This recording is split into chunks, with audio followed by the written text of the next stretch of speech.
P2, now look at question number 4 of exercise 15A. Study the table and bar graph. So class 1A, 1B, 1C, 1D, 1E.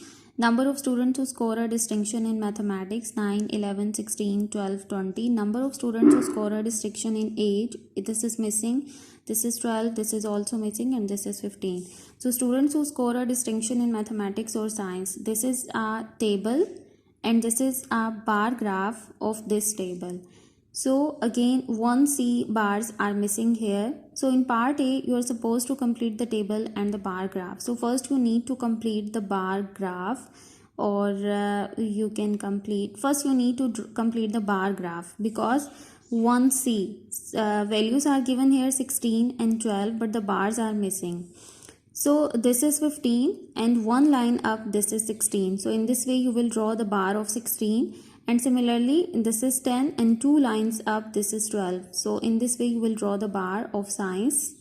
So bars are completed here. Now next step is to complete the table. So number of students who score a distinction in science, class 1B.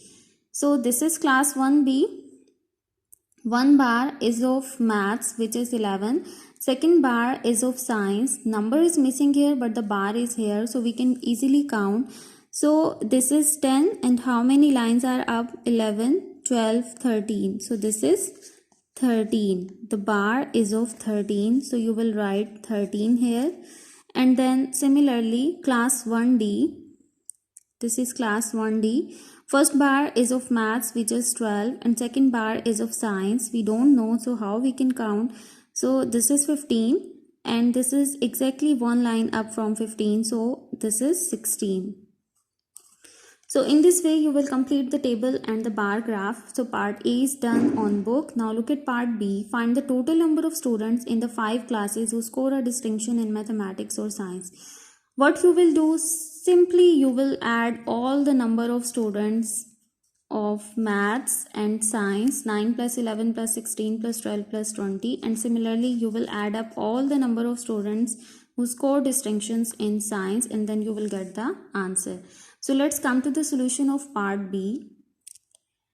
So total number of students in the 5 classes who score a distinction in mathematics, you will add up all the number of students and you will get 68. And in part 2, total number of students in the 5 classes who score a distinction in science, similarly you will add up all the number of students and you will get 64. So this is part B. Now look at part C. Express the number of students who score a distinction in mathematics in class 1D as a percentage of the total number of students who score a distinction in mathematics in the 5 classes. So in class 1D, total number of students are 68, and in class, express the who score a distinction in mathematics in class 1D. So this is class 1D, clear?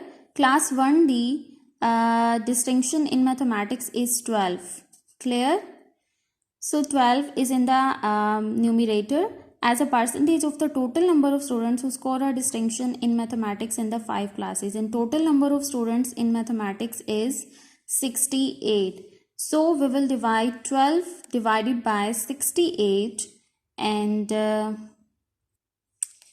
so required percentage in class 1D distinction in maths is 12, and total number of students in mathematics who score distinction is 68. So 12 divided by 68 multiply by 100%, and you will get 17 whole 11 over 17% in mixed numbers. So this is part C.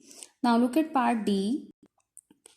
If there are 40 students in class 1D, find the percentage of students in the class who score a distinction in science. Now they are saying in science class 1D 16, percentage of students in class 1D, number of students is 16, and they are saying that if total number of students are 40, so simply you will divide 16 divided by 40 multiply by 100%, and you will get the answer. Now look at part E. Is June way correct to say that there are 35 students in class 1E? This is class 1E students. Explain your answer. You are supposed to explain your answer. So the explanation I wrote here that no, Junwei is not correct to say that there are 35 students in class 1E. There may be students in the class who do not score distinctions in both mathematics and science, and there may also be students in the class who score distinctions in both mathematics and science. So this is the assumption I made.